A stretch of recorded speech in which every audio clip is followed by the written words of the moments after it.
Assalamualaikum warahmatullahi wabarakatuh. Hello everyone, welcome back to my YouTube channel. My name is Nurdana Mula Putri and I'm a student. I'm studying at Universitas Teknokrat Indonesia. So today I want to explain about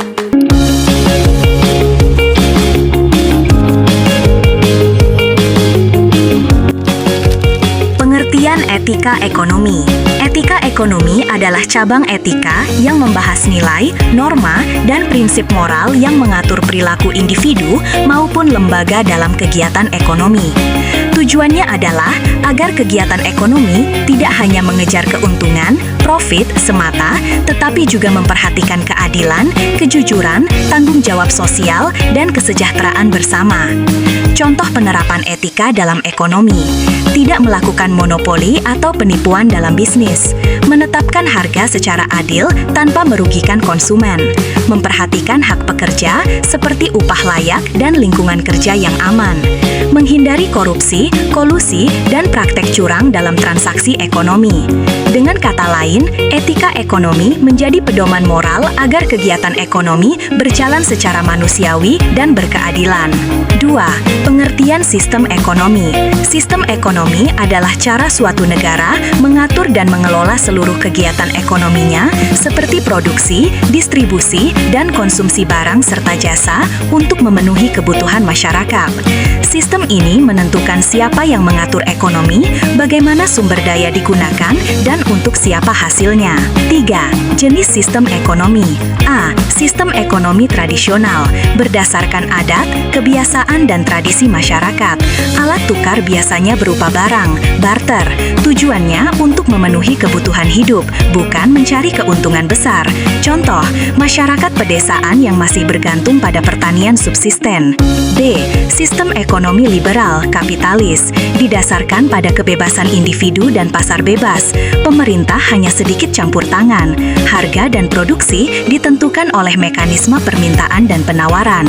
Kelebihan, inovasi tinggi dan efisiensi ekonomi. Kelemahan, bisa menimbulkan kesenjangan sosial dan eksploitasi. Contoh, Amerika Serikat. C. Sistem ekonomi sosialis. Pemerintah memiliki kendali penuh terhadap sumber daya dan kegiatan ekonomi. Tidak ada kepemilikan pribadi atas alat produksi. Tujuannya untuk mencapai pemerataan dan keadilan sosial. Kelebihan, pemerataan ekonomi. Kelemahan, kurangnya kebebasan individu dan motivasi untuk berinovasi. Contoh, Korea Utara, Kuba. D. Sistem ekonomi campuran, perpaduan antara sistem kapitalis dan sosialis. Pemerintah dan swasta sama-sama berperan dalam kegiatan ekonomi. Pemerintah mengatur sektor strategis, sementara sektor lain diserahkan kepada pasar. Contoh, Indonesia, Prancis. 4. Hubungan etika dan sistem ekonomi. Etika dan sistem ekonomi tidak dapat dipisahkan, karena sistem ekonomi yang baik harus dijalankan berdasarkan prinsip etika. Tanpa etika, sistem ekonomi bisa menghasilkan ketimpangan, korupsi, eksploitasi, dan ketidakadilan sosial. Contohnya, dalam ekonomi pasar bebas, etika diperlukan agar pelaku usaha tidak menipu konsumen. Dalam ekonomi sosialis, etika mencegah penyalahgunaan kekuasaan oleh pemerintah. Dalam sistem campuran, etika menjadi dasar untuk menyeimbangkan kepentingan pribadi dan kepentingan umum. Kesimpulan, etika ekonomi berfungsi sebagai kompas moral dalam menjalankan kegiatan ekonomi, sedangkan sistem ekonomi adalah wadah atau mekanisme yang mengatur kegiatan ekonomi suatu negara. Gabungan keduanya menciptakan perekonomian yang efisien, adil, dan berkelanjutan, di mana setiap pelaku ekonomi bertanggung jawab tidak hanya terhadap keuntungan, tetapi juga terhadap kesejahteraan masyarakat.